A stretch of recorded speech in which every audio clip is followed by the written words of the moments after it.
నమస్తే, welcome to YoYo TV. Andhra Pradesh రాజకీయాల్లో పెను మార్పులు చోటు చేసుకుంటున్నాయి. 2019లో వైఎస్ఆర్సీపీకి పనిచేసిన పొలిటికల్ స్ట్రాటజిస్ట్ ప్రశాంత్ కిషోర్ ఇకపై టీడీపీకి తన వ్యూహాలను అందించబోతున్నారు. ఎలక్షన్ మేనేజర్గా, రాజకీయ వ్యూహకర్తగా దేశంలోనే అత్యంత ప్రముఖుడైన పీకే 2019 ఎన్నికల కోసం వైఎస్ఆర్సీపీకి పనిచేశారు. జగన్ పార్టీ గెలుపులో ప్రశాంత్ కిషోర్ పాత్ర చాలా ఉందనేది కొందరి అభిప్రాయం. ఇప్పటికే ప్రశాంత్ కిషోర్ కు చెందిన ఐపాక్ సంస్థ జగన్ సర్కార్ పనిచేస్తుంది.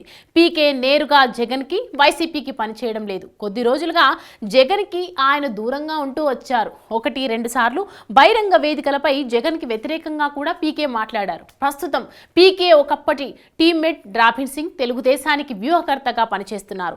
రాబిన్ సింగ్ పనితీరుపై చంద్రబాబు నాయుడుతో పాటు పార్టీ నేతలు ఎవరూ సంతృప్తిగా లేరు. కర్ణాటక, తెలంగాణ కాంగ్రెస్ కి వ్యూహకర్తగా పనిచేసిన సునీల్ కనుగోలు పేరు ఈ 2 రాష్ట్రాల్లో గెలుపు తర్వాత దేశమంతా మార్మోగిపోతుంది.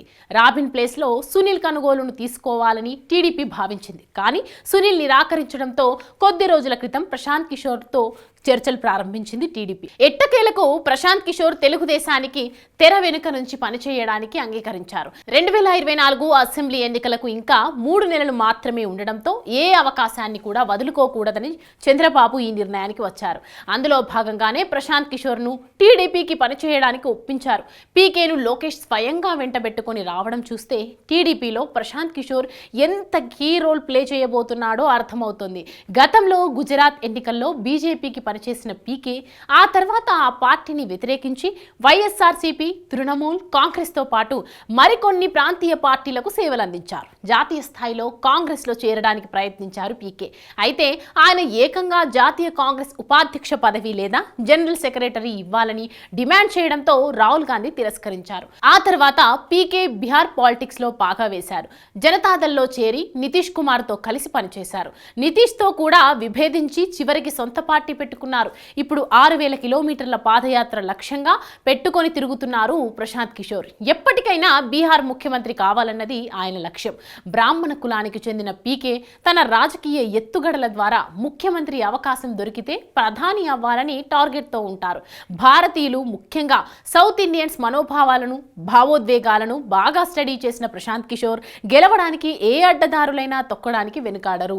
ఆంధ్ర వాళ్ళకి కులపిచ్చ, అందుకని వాళ్ళని కులంతోనే కొట్టాలి, కులంతో విభజించి ఓట్లు రాబట్టాలి అనే ఇండియాను సృష్టించి జగన్ ఇచ్చింది ప్రశాంత్ కిషోర్. సోషల్ మీడియాలో నెగిటివ్ ప్రచారం చేయడంలో పీకే దిట్ట. జగన్పై కోడికత్తి దాడి, మమతా బెనర్జీ కాలు విరిగిన దుర్ఘటన ఇలాంటివన్నీ ప్రశాంత్ కిషోర్ సృష్టించినవే అని చెప్పుకుంటూ ఉంటారు. దేశంలో తానే పెద్ద రాజకీయ వ్యూహకర్తనని చెప్పుకునే చంద్రబాబుకి కూడా చివరికి ప్రశాంత్ కిషోర్ దిక్కయ్యారు. లోకేష్ ఒత్తిడితోనే ప్రశాంత్ కిషోర్ను పార్టీకి స్ట్రాటజిస్ట్గా తీసుకోవాలని బాబు అంగీకరించారు. 2019 ఎన్నికల్లో వైసీపీకి పనిచేయడానికి పీకే బృందం 400 కోట్ల రూపాయలకు పైగా వసూలు చేసిందని పొలిటికల్ సర్కిల్స్ లో టాక్.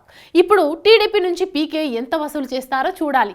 అలాగే ప్రశాంత్ కిషోర్ ని తిట్టిపోసే పవన్ కళ్యాణ్ ఆయనతో ఎలా కలిసి పనిచేస్తారో కూడా చూడాలి. ఏదేమైనా రాబోయే రోజుల్లో ఏపీ రాజకీయం రంజుగా ఉంటుందనేది పీకే ఎంట్రీతో మరోసారి రుజువైంది.